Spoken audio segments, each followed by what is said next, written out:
आगामी विधानसभा चुनावों की रणनीति पर चर्चा के लिए प्रधानमंत्री नरेंद्र मोदी की अध्यक्षता में बीजेपी सीईसी की एक अहम बैठक हुई।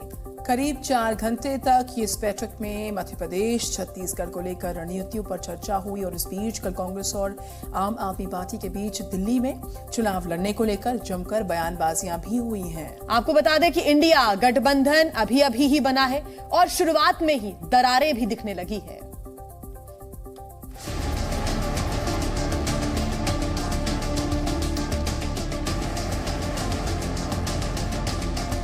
इस साल के अंत तक 5 राज्यों में होने वाले विधानसभा चुनाव और अगले साल होने वाले लोकसभा चुनाव को लेकर राजनीतिक सरगर्मियां तेज हो गई हैं।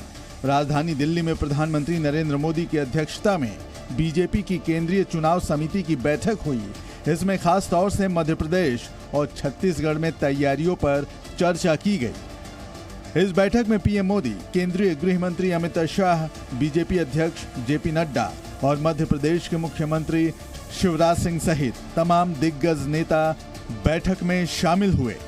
सीईसी के सदस्यों ने इस बैठक में चुनावी तैयारियों का जायजा लिया और उम्मीदवारों के चयन सहित पार्टी की रणनीति पर विचार विमर्श किया।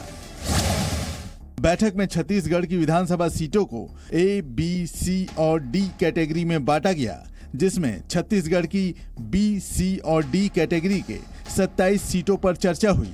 बी और सी कैटेगरी में 22 सीट और डी में 5 सीट है।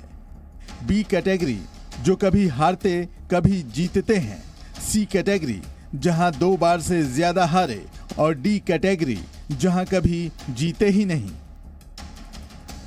आने वाले चुनावों को लेकर खास बात यह है कि एनडीए और आईएनडीए गठबंधन के बीच कड़ा मुकाबला देखने को मिलेगा, लेकिन सियासत में सब कुछ आसान नहीं होता।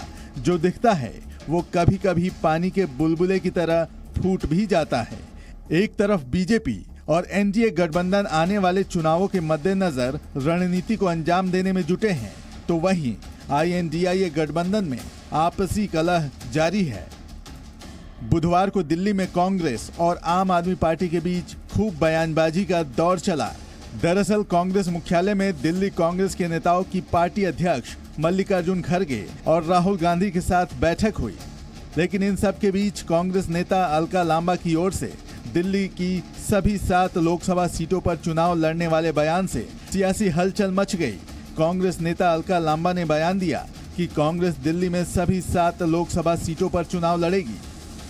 दिल्ली 19वां राज्य था, 24 कैसे जीतना है और बिल्कुल आदेश हुआ है कि हमें 7 सीटों पर मजबूत संगठन के साथ हर नेता को आज से अभी से निकलना है। 7 महीने 7 सीटें हैं। ये बात हुई कि जिसकी दिल्ली उसका देश होता है, ये दिल्ली का इतिहास बताता है। इसलिए कहा गया कि बिल्कुल 7 पर तैयारी रखनी है और मजबूती के साथ हमें निकलना। और आज से हम लोग अपनी जो जिम्मेदारियां जिसको जो भी संगठन में सौंपी जा रही है, दीपक जी इसको भी तय कर लेंगे और हम निकलेंगे। अलका लांबा के इस बयान के बाद कांग्रेस और आम आदमी पार्टी के नेता एक दूसरे पर शब्दों की बौछार करते नजर आए। यानी गठबंधन के नाम पर जो दिल मिल रहे थे, उसमें कहीं न कहीं खटास दिखने लगी। आम आदमी पार्टी ने तो यहां तक कह दिया कि अगर कांग्रेस आम आदमी पार्टी के साथ दिल्ली में गठबंधन नहीं करेगी तो आईएनडीए गठबंधन में जाने का कोई मतलब नहीं है। Let us not jump the gun and wait कि वो क्या बात करते हैं। उन्होंने इस बयान का खंडन किया है। उन्होंने इस अलका लांबा जी की सारी बातों से किनारा कर लिया है। की बात बढ़ते देख दिल्ली कांग्रेस के प्रभारी दीपक बाबरिया ने सफाई दी। बाबरिया ने कहा कि बैठक में ऐसी कोई चर्चा नहीं हुई है। उन्होंने अलका लांबा के बयान का खंडन भी किया। आम आदमी पार्टी को जो है, मैं समझ रहा हूं कि बहुत इमेच्योर लोग वहां बैठे हुए लगते हैं मुझको।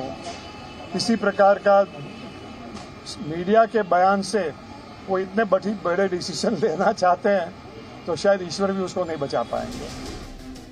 जिस तरह से कांग्रेस और आम आदमी पार्टी के बीच मतभेद की बात सामने आई, उसे देखते हुए केंद्रीय गृह मंत्री अमित शाह की वो बात भी सच साबित हो रही है जो उन्होंने लोकसभा में दिल्ली सेवा बिल पर चर्चा के दौरान कही थी।